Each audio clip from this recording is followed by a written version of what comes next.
Hey everybody, what's going on? Hellmite here, bringing another video from Grab the Lantern today. Today I wanted to talk about the final chapter in the Mythic item system. That's right, if you guys haven't seen the announcements, the Mythic item system is going to be coming to an end during preseason 2014, which makes it distinctly less long-lived than the Runes Reforged system, which we're still using. Riot haven't gotten rid of that, but the Mythic items are all going to be going away. Now, Riot have talked a little bit about their decision-making process behind why the Mythic items are going away and what's going to happen to them. Many of the current Mythic items are going to be downgraded to legendary items, meaning that they're going to have distinctly fewer stats and distinctly fewer abilities or weaker abilities, and some of them are going to be going away entirely.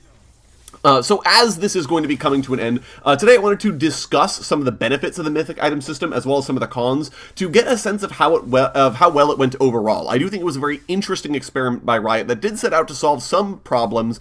It just ultimately had some issues as well. So let's go ahead and talk about some of those positives though, because I do think that there were some advantages to the Mythic item system. First up, Mythic items provided consistent build paths. They were obvious signposts for players as to how to build certain champions. You're going to get one of these 3 or 4 items either first or second, and from there you can decide what you actually want to do. And because these are broken up in terms of classes, it can be quite easy to decide which mythics are actually relevant to you and which mythics you can safely ignore. For example, if you are an assassin, you're pretty much going to get Ghostblade, Duskblade, or whatever the other one is. I don't play a lot of Assassins, but there were 3 of them, at the very least, that you had to decide between while you were playing as an AD Assassin, and generally, you could safely ignore all of the other Mythic items in the game. Marksmen were in a similar boat. There were a few other options for them. Things like Trinity Force or Divine Sunder spring to mind immediately as options for other Marksmen. But generally, it was either Gale Force, Infinity Edge, or Navori Quickblades, with some exceptions being made for champions that wanted a Ginsu's Rageblade instead. And this meant that you didn't have to worry about what to build on a new champion. You could say, well, you're a marksman, so I can probably get away with building Infinity Edge on you, and it'll probably still work out quite well for me. These items also had a lot of backloaded item value, which is very nice. A lot of times Riot want the item to be very powerful and to be a powerful, like, build-focused item, but they can't give it all the stats that they want to if they intend for you to build it first. With the Mythic passive system, they didn't have to worry about that. These items would give you consistent value throughout the game as you finished other legendary items, which therefore you could scale better, and it makes the game less killy overall in the early stages by inflating the stats to later in the game as opposed to giving you everything up front.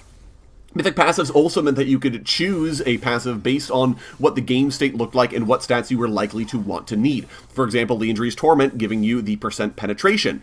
Yeah, maybe I'm a champion that doesn't necessarily care about the burn effect too much, but maybe I do care about the % pen to let me get through those beefy tanks that otherwise I know I'm going to have an issue with. I think that that was a fair thing to have built into the item system, and a fair way to evaluate your purchases.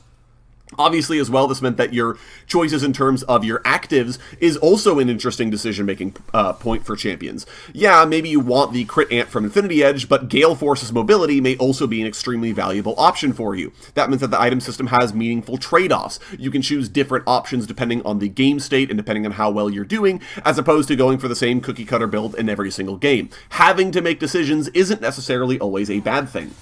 There was also some flexibility in terms of build path. This wasn't entirely accurate, but there were things like realizing halfway through building an Iron Spike Whip that, oh, I actually don't want the Stridebreaker because it's a bunch of melee champions that I'm going to be brawling with in melee range, so I don't need to keep them next to me, and being able to say, okay, cool, I'll just turn that into a Gore Drinker instead. Or similarly with the Trinity Force, right? Having the either component of it, either the Sheen or the Hearthbound Axe, saying, actually, I need to be able to get a little bit more damage through versus the beefy members of their team, and being able to seamlessly convert that into a Divine Sunder. These sorts of things were very nice points of the Mythic item system by giving you some degree of flexibility if you started building your Mythic and then realized you needed to pivot.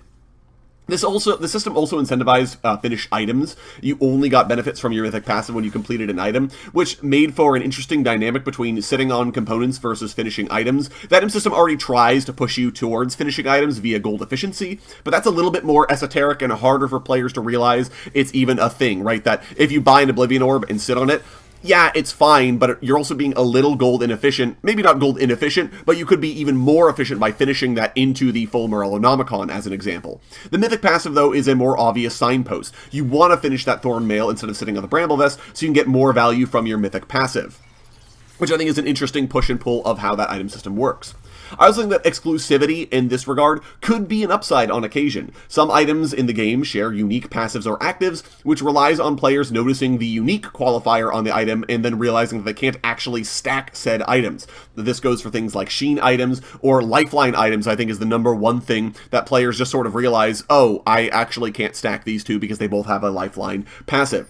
Mythics, though, automatically lock the player out of buying more than one, which prevents them from accidentally buying items that wouldn't be able to stack anyways, which I did think was a nice touch. That said, though, the Mythic item system did have a lot of downsides and a lot of disadvantages. I think the primary one was the lack of a perfect item for every champion. This was Riot's main cited reason for the removal of the Mythic item system. About half the roster had varied and interesting options in terms of which Mythic items they buy, and allowed them to select an item based on game state or desired build path or desired stats, things like of that nature. The other half of the roster, meanwhile, and I'm being literal, about half the roster either built the exact same item every time, which negated one of the intended functions of the Mythic item system, which is to provide flexibility and differences in build path from game to game, or the champion didn't have a good Mythic option at all. Urgot, as an example, could build a Gore Drinker, could build a Stride Breaker, could build an Iceborne Gauntlet, could build a Heartsteel, but he doesn't really feel good about building any of them, to the point that a lot of Urgot players, myself included, were sort of just throwing a Mythic item into your build as like a 4th or 5th item, because there just wasn't anything in particular you wanted. There were things that you knew you wanted to buy on Urgot, but then it was like, oh yeah, I gotta get a Mythic, so I guess, I don't know, IBG this game, sure. Which then feels really bad for those players being forced into one of these options that isn't particularly good on the champion, just because the game says if you don't buy a Mythic item, you are going to be down a significant amount of stats in comparison to every other champion in the game. The other champions as well building the same thing every time, it just negates one of the major reasons to have the Mythic item system in the first place, which was specifically to shake up build paths, to have champions say things like, I need ability X in order to survive in this game, therefore I will build this Mythic item as opposed to another Mythic item, right? Being able to say, Lucian, you really like Kraken Slayer as your Mythic item, but there's a lot of assassins that are going to be coming at your face in this game, so an Immortal Shield Bow may be a better option.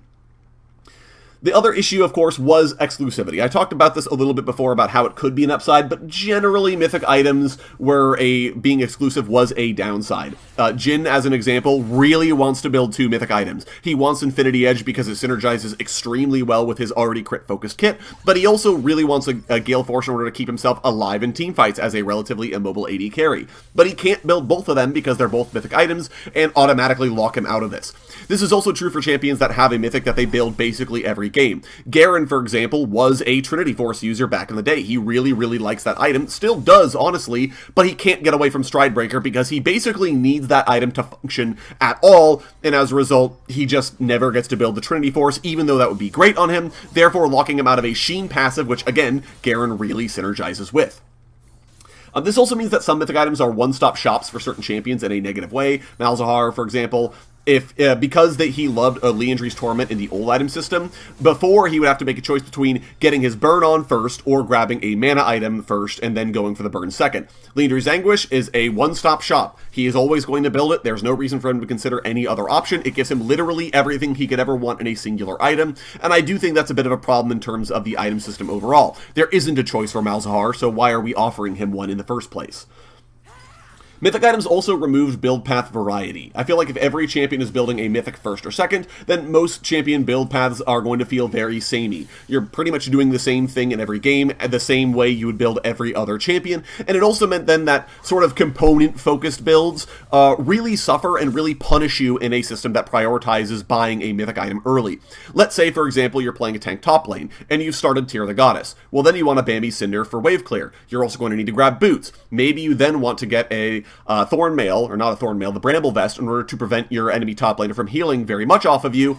Well, now you're sitting on the components for like 4 items and haven't even started your Mythic. But you need to finish your tier items, so that way you're not being golden efficient when it stacks. But then you're also not able to then start your Mythic immediately, but then you're sitting on all these other components that aren't as gold efficient as they could be. There are just a lot of issues with what the Mythic item system is sort of forcing you into, and preventing you from sitting on those items, which I did think was something that I really appreciated about the old item system.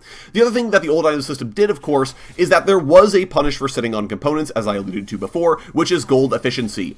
the gold efficiency of items only increases as you upgrade your items. By the time that when you reach a legendary or mythic item, that you're usually at over 100% gold efficiency on just the raw stats of the item, not to mention any unique passives or actives that they already have. This is something that's already present in the item system and already incentivizing you to finish those components into something else. In comparison, though, the mythic item system is adding even more pressure onto that by saying you need to be finishing items to get to benefit from your mythic passive. There's just a lot more pressure than you actually needed in terms of the item system. Riot also talked about this a little bit with champion power budgets as an example, which having to balance champions around the mythic items that they're buying. For example, saying every marksman has to be balanced as if they have a dash because they can all opt into Gale Force at any moment.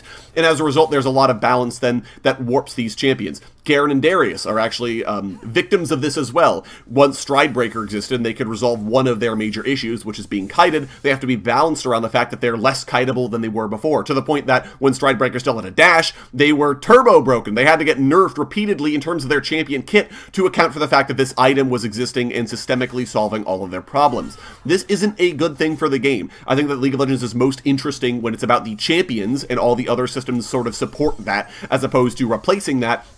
And the mythic item system was too powerful at saying, I'm playing the item, not really the champion as much. And so, in general, though, I think that it was an interesting experiment and did have some advantages, that the mythic item system came with too many downsides to keep around, and ultimately its removal is going to be better for the game overall.